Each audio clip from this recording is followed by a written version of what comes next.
Nous sommes avec Madame Leïla Fadil, directrice de Grow HR. Quelle est l'activité de votre entreprise et combien de temps est-elle en fonctionnement? Alors déjà, je vous remercie d'être là parmi nous aujourd'hui. Mon nom est Leïla Fadil. Je suis la fondatrice et la directrice du cabinet Grow HR, qui est un cabinet de conseil stratégique, mais également d'accompagnement et de services RH. Le cabinet a été créé il y a environ 3 ans, après un long parcours que j'ai eu en entreprise en tant que DRH. La région grandissait et puis voilà, l'envie d'accompagner le développement de la région était là. Quel type d'entreprise appelle à vos services? Des entreprises marocaines ou d'autres pays comme l'Espagne par exemple qui s'installent au Maroc? On compte parmi nos partenaires et dans notre portefeuille de clients différents types voilà, de clientèle et d'entreprises. On a, oui, quelques PME, mais c'est vrai que la majorité est plutôt grande entreprise, qu'elle soit marocaine ou multinationale. Et quand on dit multinationale, voilà, elle peut être effectivement d'origine espagnole ou autre. Et l'économie marocaine en général et la région de Tanger Tétouan Al Hoceima en particulier ont connu un développement notable durant ces dernières années. Comment se fait influencer votre domaine, les ressources humaines?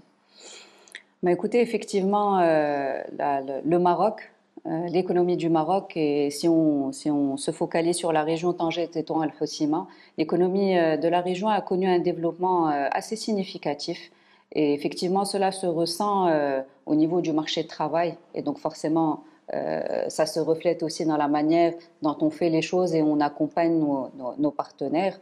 Déjà, la région est devenue beaucoup plus attractive. Il y a quelques années, on avait du mal peut-être à recruter dans cette région, mais cela, je parle d'il y a une vingtaine d'années.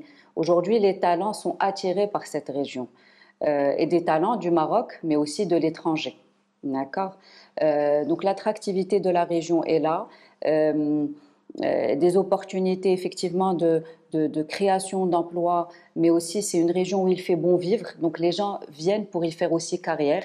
Et on sait que la génération d'aujourd'hui, ou même pas la génération d'aujourd'hui, en fait, le besoin qui s'exprime aujourd'hui de par le monde, c'est effectivement avoir cet équilibre entre vie professionnelle et vie privée. C'est quelque chose qu'on arrive effectivement à avoir au niveau de la région.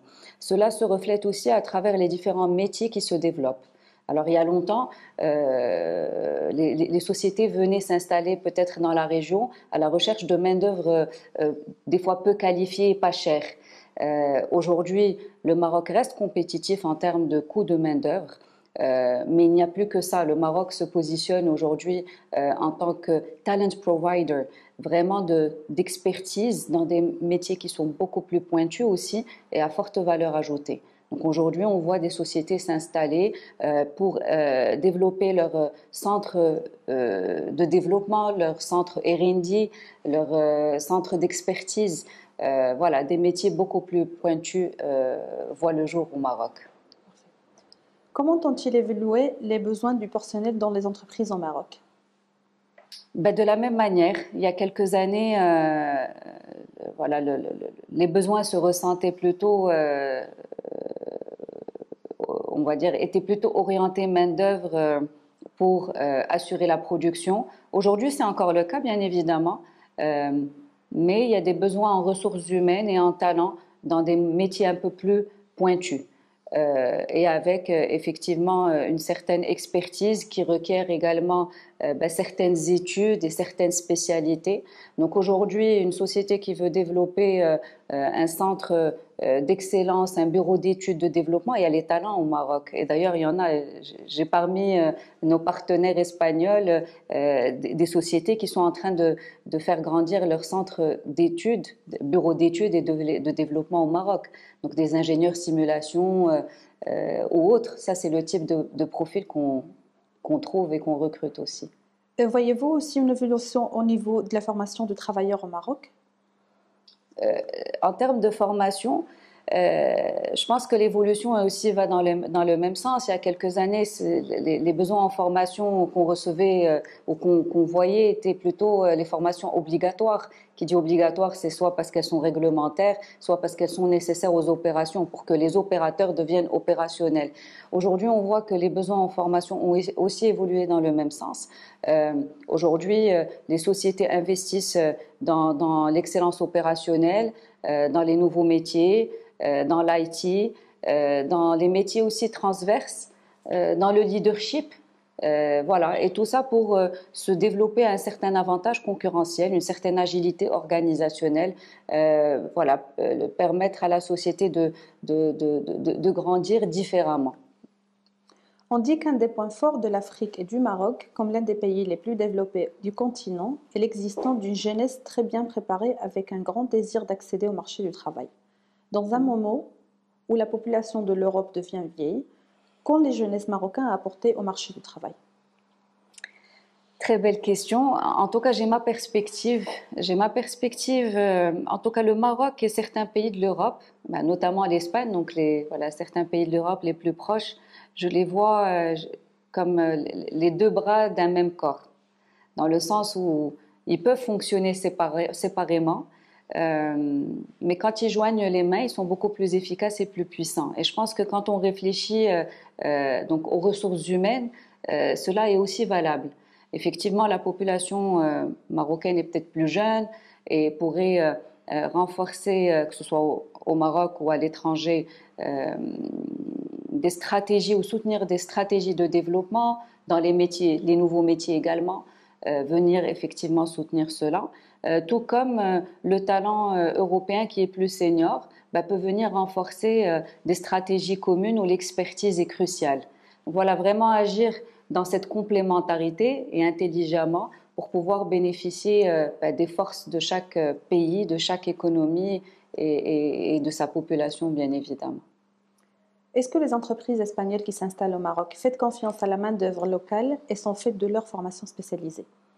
Je pense que clairement, hein, parmi je pense, les entreprises qui se sont, si on réfléchit à la région, Tanger, Tétouan, Al Hoceima, les sociétés qui se sont installées depuis des décennies sont des entreprises espagnoles.